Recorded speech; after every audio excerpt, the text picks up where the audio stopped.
Cześć! W dzisiejszym odcinku poruszymy ważny temat dotyczący Twojego czworonoga. Jeśli chcesz lepiej zrozumieć jego potrzeby i zachowania, jesteś we właściwym miejscu.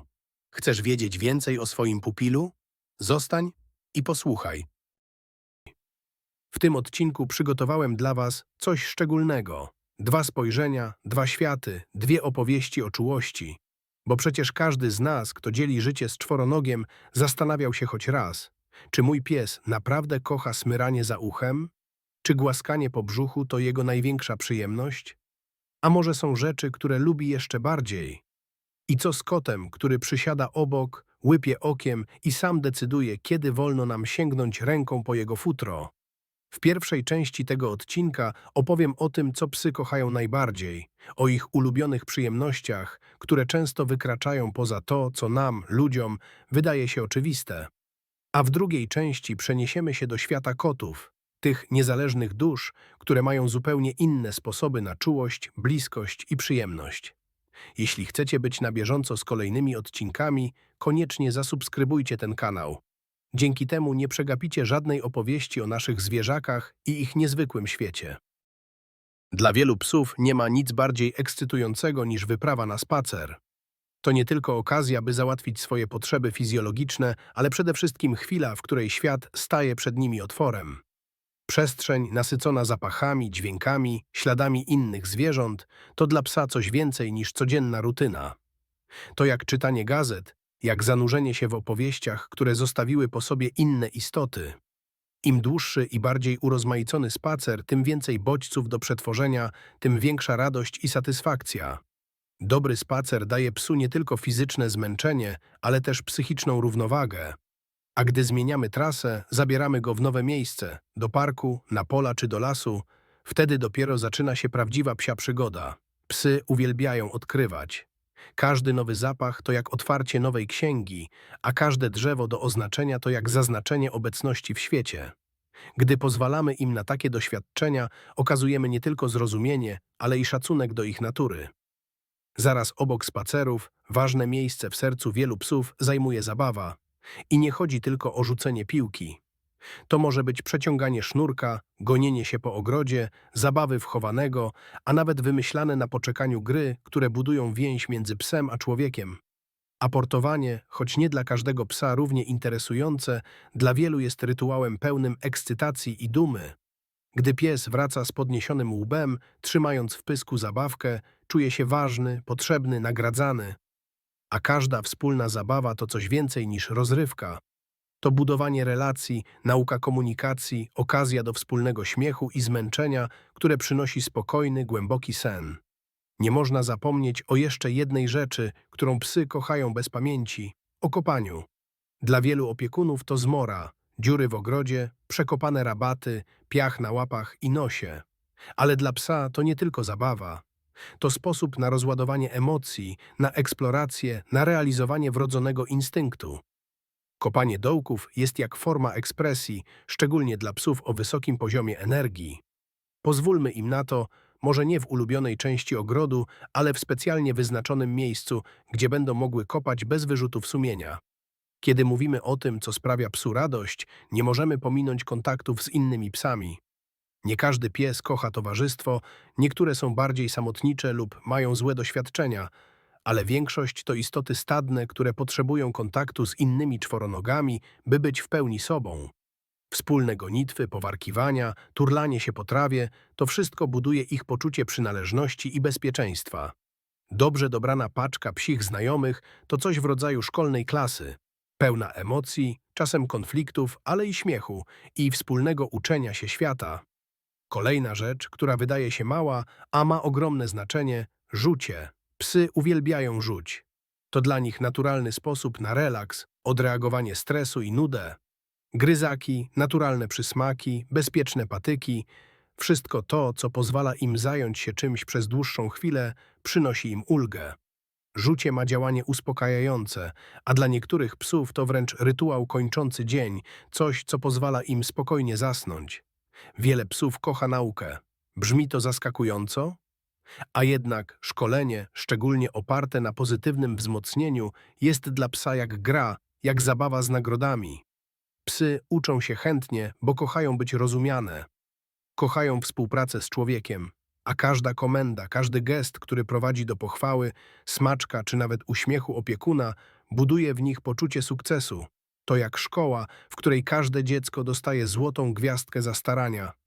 No i w końcu dotyk. Smyranie, głaskanie, przytulanie to wszystko, co my, ludzie, często uważamy za najważniejsze wyrazy czułości wobec psa. I rzeczywiście wiele psów to kocha, szczególnie wtedy, gdy sami inicjują kontakt, gdy kładą głowę na kolanach, przysuwają się, wystawiają brzuch do głaskania. Trzeba jednak pamiętać, że brzuch to bardzo wrażliwa strefa. Pies, który pokazuje brzuch, robi to tylko wtedy, gdy naprawdę ufa. To nie zaproszenie dla każdego, to intymny gest, zaszczyt. Dlatego jeśli pies pozwala nam głaskać się po brzuchu, oznacza to coś więcej niż zwykłą sympatię. To absolutne oddanie, pełne poczucie bezpieczeństwa. A skoro już wiemy, co nasze psy kochają najbardziej, nawet bardziej niż smyranie za uchem, to teraz przenieśmy się w zupełnie inny świat. Świat ciszy, subtelności, miękkich kroków i spojrzeń pełnych znaczenia. Świat, w którym czułość wyraża się nie w energicznym merdaniu ogona, ale w powolnym zamykaniu oczu. Koty, choć tak różne od psów, również mają swoje ulubione gesty bliskości.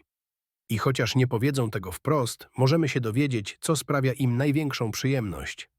Czas więc otworzyć kolejne drzwi do kociego świata emocji i przyjemności. Choć mogłoby się wydawać, że koty nie są aż tak czułe jak psy, prawda jest zupełnie inna. Okazują przywiązanie inaczej, bardziej subtelnie. W ich świecie czułość to nie tylko kontakt fizyczny, ale również zaufanie budowane z dnia na dzień. Gdy kot przychodzi się przytulić, to tak jakby wręczał nam swoje serce, owinięte ogonem i zamknięte w spokojnym pomruku. Koty uwielbiają rytuały i bardziej niż głaskanie po głowie mogą cenić sobie naszą obecność podczas wspólnych rytuałów dnia codziennego. Poranna kawa przy oknie, gdy oboje patrzycie w słońce, wieczorne siedzenie na kanapie, gdzie kot wtula się nie po to, by go dotykać, ale by być blisko. Dla kota ta obecność jest jak najczulszy dotyk, jak obietnica, że wszystko jest na swoim miejscu. Wiele kotów uwielbia kontakt fizyczny, ale tylko na swoich zasadach. Gdy pozwala nam dotknąć policzka, potylicy czy podstawy ogona, to znak ogromnego zaufania. Ale znacznie więcej może znaczyć wspólne mruczenie, to znaczy odpowiadanie na jego pomruki spokojnym głosem, rozmowa szeptem, dzielenie się ciszą. Koty bardziej niż głaskanie uwielbiają obserwować świat z bezpiecznej przestrzeni. Dlatego tak kochają wysokie półki, parapety i legowiska przy oknie. Gdy pozwalamy im siedzieć tam bez przeszkadzania, dajemy im coś cenniejszego niż dotyk, wolność w bezpiecznym świecie. Zabawa z kotem, wbrew pozorom, to nie tylko rozrywka, to forma więzi. Kiedy machasz wędką, a on poluje, uruchamiasz pradawny instynkt i pozwalasz mu czuć się sobą. Nie ma w tym nic banalnego, to czas, kiedy stajesz się jego towarzyszem w rytuale, który ma sens od tysięcy lat. Czasem taka zabawa daje mu więcej szczęścia niż najdelikatniejsze głaskanie. Czasem wystarczy, że patrzysz na kota z czułością. Gdy odwzajemnia spojrzenie powolnym zamykaniem oczu, odpowiada „kocham cię” w swoim języku. Wtedy już nie potrzeba żadnego dotyku, tylko tej chwili, tej ciszy pełnej porozumienia. Na koniec warto wspomnieć, że każdy kot jest inny. Jeden będzie spał na twojej poduszce, inny przybiegnie tylko na kilka minut dziennie. Ale oba, każdy na swój sposób, mogą okazywać ci uczucia tak intensywnie, że nawet najbardziej serdeczne głaskanie wydaje się przy tym gestem niepełnym. Bo koty uczą nas czułości delikatnej, bez słów, bez narzucania się, czułości, którą trzeba dostrzec, uszanować i odwzajemnić z pokorą. Czy jesteś gotów spojrzeć na swojego kota nowymi oczami? Bo choć nasze psy marzą o długich spacerach, eksploracji świata, zabawie z innymi psami czy zapachu świeżej trawy, a koty odnajdują szczęście w obserwowaniu życia z najwyższej półki, w wygrzewaniu się w słońcu i cichym kontemplowaniu codzienności, to jedno łączy je wszystkie. Potrzeba dotyku, bliskości, smyrania, które koi. głaskania, które daje poczucie bezpieczeństwa, przytulenia, które mówi: jesteś mój, jesteś bezpieczny. Ale to one, nie my, ustalają zasady. To one przychodzą wtedy, kiedy są gotowe, i to one odchodzą, gdy mają dość. I w tym tkwi magia naszej relacji, że pozwalają nam być częścią ich świata, choć na chwilę. Czasem wystarczy jeden gest, jedno spojrzenie, jeden dotyk, by zbudować coś znacznie większego. Więź, która nie potrzebuje słów. Dziękujemy za wysłuchanie dzisiejszego odcinka Kundel Podcastu. Mamy nadzieję, że zdobyte informacje pomogą Wam lepiej dbać o Waszych czworonożnych przyjaciół.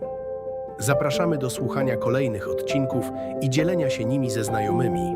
Jeśli podobał Wam się ten odcinek, prosimy o subskrybowanie naszego kanału, zostawienie łapki w górę lub komentarza. Wasze wsparcie pomaga nam tworzyć coraz lepsze treści. Dziękujemy.